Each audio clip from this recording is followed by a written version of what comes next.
Hello students, good morning, जय Shri Krishna. 9th class के लिए आज मैं साउंड वाला चैप्टर इसको मैं कंप्लीट करने जा रहा हूँ।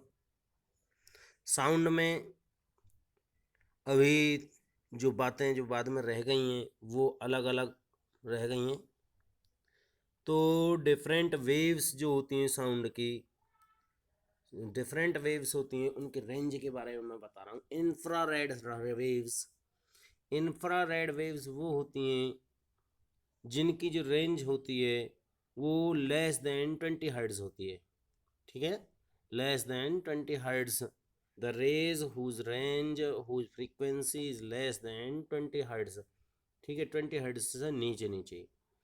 तो ऐसे ही जैसे जो घड़ी के अंदर पेंडुलम होता है और वो मूव करता है, तो उसकी जो साउंड है वो क्या है, इंफ्रारेड साउंड है। ठीक है, इंफ्रा साउंड है। और ऐसे ही हम अपने हैंड को अगर मूव कराते हैं, हाथ को हिलाते हैं, तो उसकी आवाज़ भी हमें नहीं सुनती। क्यों? क्योंकि उसकी रेंज जो है वो लेस देन 20 हर्ट्ज है, यानी वो भी इंफ्रा साउंड है। आगे जो ऑडिबल साउंड जो होती है, ऑडिबल साउंड उसकी जो रेंज होती है वो बिटवीन 20 हर्ट्ज टू 20,000 हर्ट्ज होती है। और जो अल्ट्रासाउंड होती हैं, और अल्ट्रासाउंड की जो रेंज होती है वो more than 20 kHz, mean more than 20,000 hertz. ठीक है, 20,000 हर्ट्ज से ज़्यादा जो फ्रीक्वेंसी जिनकी भी होगी तो वो सभी अल्ट्रासाउंड कहलाएंगे। तो जो फ्रीक्वेंसी होती है साउंड की, उसकी यूनिट है क्या है, हर्ट्ज। फ्रीक्वेंसी की यूनिट क्या है, हर्ट्ज। तो आगे मैं आपको इसमें बताऊंगा अल्ट्रासाउंड के रेज के यूजेस, और वो अगले पेज पर मैं आपको बताने वाला हूँ। उसमें अब एक बात, ये अल्ट्रासाउंड रेज में जो यूजेस है उसमें एक पॉइंट और आता है, सोनार। सोनार सोनार का फुल फॉर्म पूछ लेता है बहुत बार। तो साउंड नेविगेशन एंड रेंजिंग। क्या है, साउंड नेविगेशन एंड रेंजिंग। क्या होता है ये, कि भी समुद्र के अंदर जब हम मूव करते हैं, और तो समुद्र की डेप्थ कैलकुलेट करने के लिए ये जो टेक्निक है ये यूज़ की जाती है। ठीक है, साउंड नेविगेशन एंड रेंजिंग। तो उसमें हम क्या करते हैं, एक जो भी हमारा जो शिप होता है, शिप में हम एक मशीन रखते हैं, और मशीन से हम पानी के अंदर वेव्स भेजते हैं। उन वेव्स की स्पीड हमें पता होती है कि इतनी स्पीड है, और एक डिटेक्टर लगा हुआ होता है। तो वेव्स समुद्र के तल में जाकर उससे टकरा कर जब वो वापस आती हैं तो डिटेक्टर उन्हें कैलकुलेट कर लेता है, फाइंड आउट कर लेता है, और हमें पता लग जाएगा कि कितनी टाइम में ये जो है आ गई। तो जितने भी डिस्टेंस, डिस्टेंस क्या है, स्पीड इनटू टाइम, और डिस्टेंस का हाफ कर देते हैं, वो क्या आ जाएगी, उसकी डेप्थ आ जाएगी। ऐसे ही एक पॉइंट होता है रडार। ये भी अल्ट्रासाउंड वेव्स के यूजेस में आता है। ठीक है, तो रडार का यूज होता है, रडार की फुल फॉर्म भी आपको पता होनी चाहिए, रेडियो डिटेक्शन एंड रेंजिंग।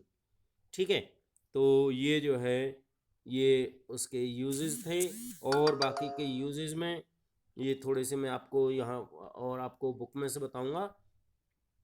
ठीक है, तो यूजेस में मेडिकल लाइन में जो अल्ट्रासाउंड वगैरह होते हैं, जो एमआरआई होते हैं, वो सभी इसमें जो है, उनमें सभी में इसका यूज़ होता है। ठीक है, कोई भी हैवी ब्लॉक है मेटल का, और उसके अंदर के जो है डिफेक्टों को फाइंड आउट करने के लिए भी अल्ट्रासाउंड का यूज़ होता है।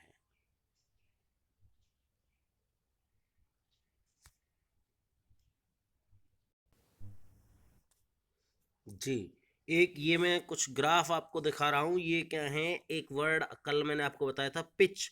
पिच का मतलब है जो साउंड को हम फील करते हैं। तो जिनकी फ्रीक्वेंसी ज़्यादा होती है उनकी पिच हाई होती है। पिच का मतलब है, एक वर्ड आप समझ लें कि तीक्ष्णता। ठीक है, जो एक मच्छर की आवाज़ होती है, मच्छर का जो पंख पंख भिन भिनाता है मच्छर और मॉस्किटो, और एक लॉयन की रोरिंग। तो लॉयन की रोरिंग से ज़्यादा पिच होती है किसकी, मॉस्किटो की, जो पंखों की फड़फड़ाने की जो आवाज़ होती है उसकी। तो ये पिच किसके ऊपर डिपेंड करता है, फ्रीक्वेंसी के ऊपर।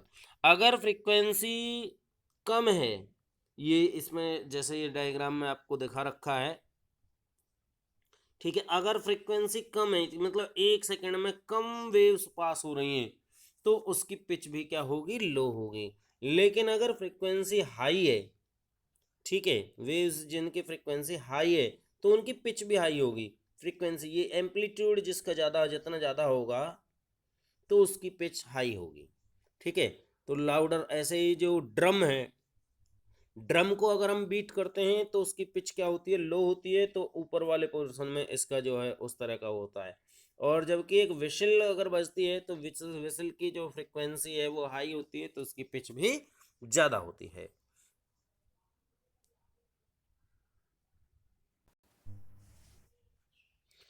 आगे आते हैं, एक पॉइंट आता है इसमें, इको। इको क्या होता है, कई बार हम कोई बात बोलते हैं और वो चीज़ हमें बार बार रिपीट हो करके वो सुनाई देती रहती है तो वो उसका इको होता है।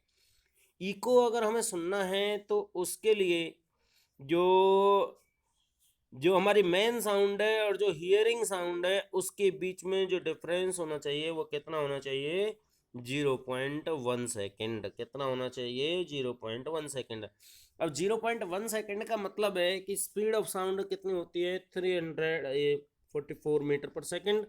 तो 0.1 से अगर हम इसे मल्टीप्लाई करेंगे तो 44.4 मीटर की जो डिस्टेंस है वो हमारे बोलने से और हमारे कानों के सुनने तक जो साउंड को इतनी डिस्टेंस कवर करनी चाहिए। इसका मतलब वो रिफ्लेक्ट होकर के इतनी दूर हम तक आ जाए।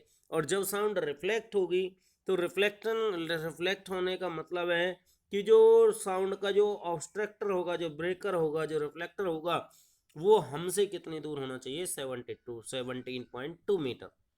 कहने का मतलब हमने कोई चीज बोली, अगर उस साउंड का रिफ्लेक्टर या वाल्स, जैसे कोई बिग हॉल है, कोई भी लार्ज हॉल है, तो अगर उसकी जो वाल हैं वो 17.2 मीटर दूर है हमसे तो हम उसकी इको को फील कर पाएंगे। ये एक प्रॉपर रीजन हो गया। क्यों कर पाएंगे, इसका रीजन उसने दे दिया कि 0.1 सेकेंड का डिफरेंस होना चाहिए जो हमने बोला और जो हमने सुना उसके बीच में, मिनिमम इतना होना चाहिए, उससे ऊपर कितना ही हो सकता है।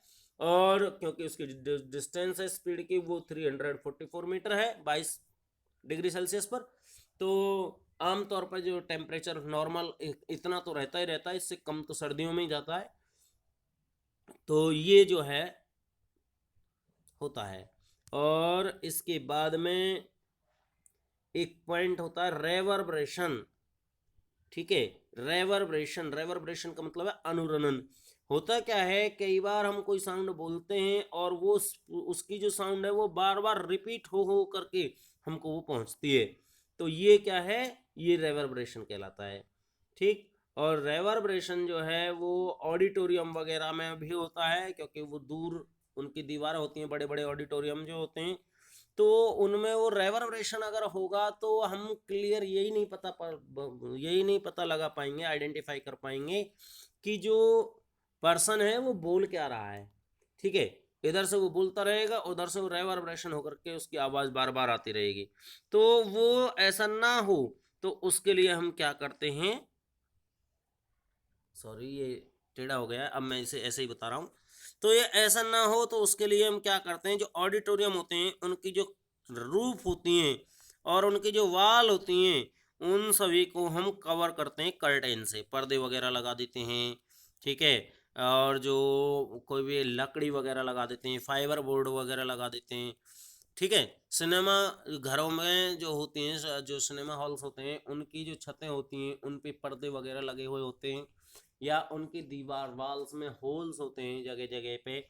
तो वो रीज़न उसका क्या है, रीज़न उसका यही है कि रेवर्बरेशन से बचने के लिए वो सब ऐसा करते हैं। ये एक न्यूमेरिकल आपका हो सकता है, तो इस न्यूमेरिकल को आपको करना है। और इस रिफ्लेक्शन ऑफ साउंड के यूजेस बहुत सारे हैं, तो उनमें से एक यूज उस पे दिया हुआ है पेज पर। और वो यूज़ है आपका, जैसे कि आपको जो लाउड स्पीकर वगैरह होते हैं, लाउडर होते हैं, हॉर्न होते हैं, वो उनकी जो शेप होती है वो इसलिए उनकी जो स्पेशल शेप होती है वो इसीलिए होती है कि उनकी जो साउंड है वो एक प्रॉपर डायरेक्शन में चली जाए। तो ये इसकी जो शेप है वो इस टाइप की होती है। तो वो उसका रीजन यही है कि वो आगे से जो फ्लैट होता है कि जो सुनने वाले हैं सामने की तरफ जो भी हैं ऑडियंस, उनको उसकी जो साउंड है वो क्लियर सुनाई दे सके। तो इसके लिए इसकी जो शेप होती है वो इस तरह की होती है। और दूसरी बात, स्टेथोस्कोप हमने देखा होगा। तो स्टेथोस्कोप का जब भी डॉक्टर यूज करता है हमारे हार्ट बीट को फाइंड का आउट करने के लिए, तो ये भी जो है वो रेवर्बरेशन का यूज उसमें करता है। ठीक है, उनके हार्ट बीट को हम आसानी से सुन पाते हैं। एक और इसमें ये पॉइंट दिखाया गया है, ये ऊपर इसमें क्या दिखाया गया है, जो भी कोई भी बहुत बड़ा ऑडिटोरियम है तो उनकी जो छत होती है, रूफ जो होती है, वो फ्लैट ना हो करके इस तरह से ढलवा आकार की होती है, गुंबद आकार की उसी होती है। तो उसका रीजन ये है कि जो साउंड हम स्टेज से बोलेंगे वो साउंड जो है रूफ तक जाएगी और रूफ उसको मल्टीपल डायरेक्शन में क्या कर देगी, रिफ्लेक्ट कर देगी। तो जिसके कारण जो है वो पर्सन इजीली सुन पाएंगे सभी। ऐसे ही जो कई बार स्टेज जो होती है, तो स्टेज के पीछे का जो पोर्शन होता है वो भी कई बार कर्व्ड शेप में होता है। और उसका रीजन ये है कि जो साउंड है वो पीछे जाएगी अलग अलग एंगल से, और फिर इक्वल एंगल से पैरेलल वेज में वो उसको रेज को साउंड को रिफ्लेक्ट कर देंगे, और जिसके कारण आगे से बैठे हुए सभी व्यक्तियों को ये जो है अच्छे से सुनाई दे पाएगी। इसके बाद स्टूडेंट्स, ये आपको अल्ट्रासाउंड के यूजेस दे रखे हैं जो कि मैंने आपको बता चुका हूं।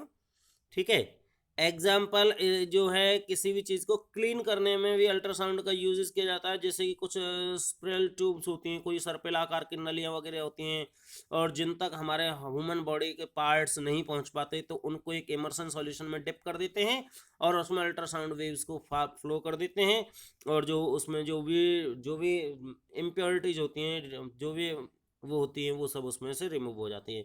दूसरा, अल्ट्रासाउंड जो है मेटल्स के ब्लॉकों को उसको दोषों को ढूंढने के लिए, ठीक है, ये एक मेटल का ब्लॉक है और इस मेटल ब्लॉक में से अल्ट्रासाउंड वेव्स को हम पास करते हैं, और जब हम इसे पास करते हैं तो अगर मेटल में कोई ब्लॉक में कोई भी इनफेक्ट डिफेक्ट नहीं होता है तो वो सीधे सीधे निकल जाती हैं।